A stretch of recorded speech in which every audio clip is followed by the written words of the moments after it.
ശത്രുക്കളുടെ ശത്രുത അവസാനിച്ച് കിട്ടാൻ. ശത്രു നശിക്കണ്ട.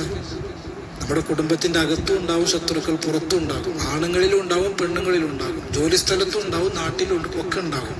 നമ്മൾ വെറുതെ ഉപദ്രവിക്കുന്ന ശത്രു നശിക്കാൻ നമ്മൾ ആഗ്രഹിക്കേണ്ട.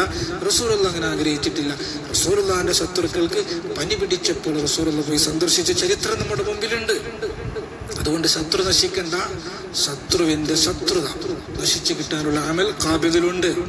രണ്ടുപേരെ വേർപിരിക്കാൻ പ്രണയിക്കുന്ന ഹലാലായ പ്രണയമല്ല, ഹൈറായ പ്രണയമല്ല, ഹറാമായ പ്രണയം, ഹൈറല്ലാത്ത പ്രണയം വേർപിരിച്ചു കിട്ടാൻ അവിഹിതങ്ങളൊക്കെ പ്രത്യേകിച്ച് ഖാബിദിൽ പരിഹാരമുണ്ട്. അതുപോലെ പട്ടിണിയിൽ നിന്നും വിശപ്പിൽ നിന്നും നമുക്കൊരു മോചനം കിട്ടാൻ, ദാരിദ്ര്യമില്ലാതിരിക്കാൻ, ചീത്ത കൂട്ടുകെട്ടിൽ നിന്ന് നമ്മുടെ പ്രിയപ്പെട്ടവരെ പിന്തിരിപ്പിക്കാൻ. ഞാൻ പറയുന്ന ഒരു നന്മ നിങ്ങൾ ചെയ്ത ലോകത്ത് ആരുടെ വീട്ടിൽ തിന്നാനില്ലെങ്കിലും നിന്റെ ഭാര്യയും മക്കളും പട്ടിണി കിടന്ന് കരയൂല. അള്ളാഹു ഭാഗ്യം തരുമാറാകട്ടെ. ഒന്ന്, അള്ളാഹു പറയുന്ന സൂറത്ത് ത്വാഹ, ഞാനല്ല ഖുർആനാ പറഞ്ഞ സൂറത്ത് ത്വാഹ, പരിശുദ്ധമായ ഖുർആൻ.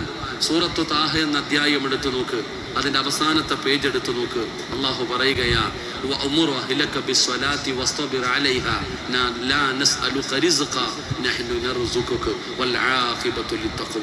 അള്ളാഹു പറയുന്നു, 5 നേരം പള്ളിയിൽ നിന്ന് ബാങ്ക് വിളിക്കുമ്പോൾ നീയും നിന്റെ കുടുംബവും നിസ്കരിച്ചാൽ മതി.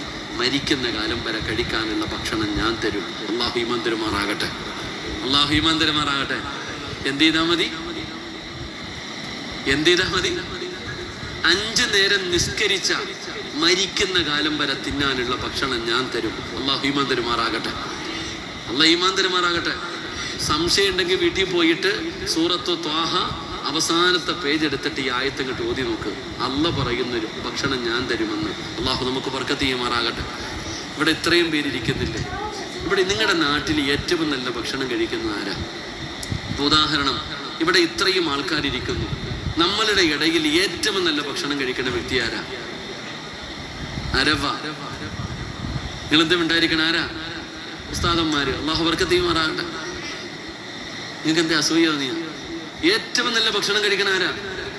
ഉസ്താദന്മാര്. പറയാ ഒരു അസൂയ എന്താ? ഏറ്റവും ചെറിയ ശമ്പളം ആർക്കാ? ഉസ്താദന്മാർക്ക്.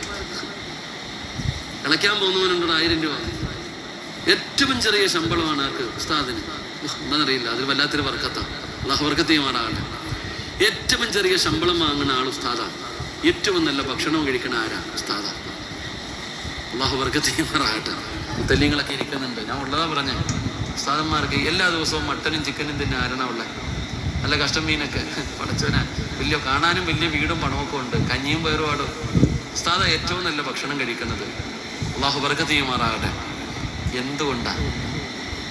നിസ്കരിച്ചു കഴിഞ്ഞാൽ അള്ളാഹു ഭക്ഷണം തരും. നിസ്കരിക്കുന്നവർക്ക് എല്ലാവർക്കും അള്ളാഹു ഭക്ഷണം കൊടുക്കും. അപ്പൊ നിങ്ങൾ ചോദിക്കും, ഉസ്താദ് നിസ്കരിക്കുന്നു, ഞങ്ങളും നിസ്കരിക്കുന്നു, ഉസ്താദിന് എന്നും മട്ടനും ബിരിയാണിയൊക്കെ, ഞങ്ങൾ എന്താ ഉസ്താദ് ഇങ്ങനെ? നിങ്ങളും ഉസ്താദും തമ്മിലൊരു വ്യത്യാസമുണ്ട്. നിങ്ങളും ഉസ്താദും തമ്മിലുള്ള വ്യത്യാസം എന്താ? ഉസ്താദ് ബാങ്ക് വിളിച്ച് 15 മിനിറ്റ് കഴിയുമ്പോൾ നിങ്ങൾ ആര് പള്ളിയിൽ പോയില്ലെങ്കിലും ആ ചങ്ങാതി ജമാഅത്തായിട്ട് കൃത്യസമയത്ത് തന്നെ നിസ്കരിക്കും. അല്ലാഹു ഈമാൻ തരുമാറാകട്ടെ. നമ്മളോ സമയം കിട്ടുമ്പോൾ നിസ്കരിക്കും. അതാ വ്യത്യാസം. നിങ്ങൾ ആര് പോയാലും പോയില്ലെങ്കിലും ഉസ്താദ് എന്ത് ചെയ്യും? ബാങ്ക് വിളിച്ച് 15 മിനിറ്റ് കഴിയുമ്പോൾ ഇഖാമത്ത് കൊടുക്കും, ജമാഅത്തായിട്ട് ആ സമയത്ത് തന്നെ നിസ്കരിക്കും. നമ്മളോ ജോലിയും കഴിഞ്ഞ് കടയെല്ലാം കഴിഞ്ഞ് നമുക്ക് സമയം കിട്ടുമ്പോൾ നമ്മൾ നിസ്കരിക്കും. അതാണ് വ്യത്യാസം. ഞാൻ പറയുന്ന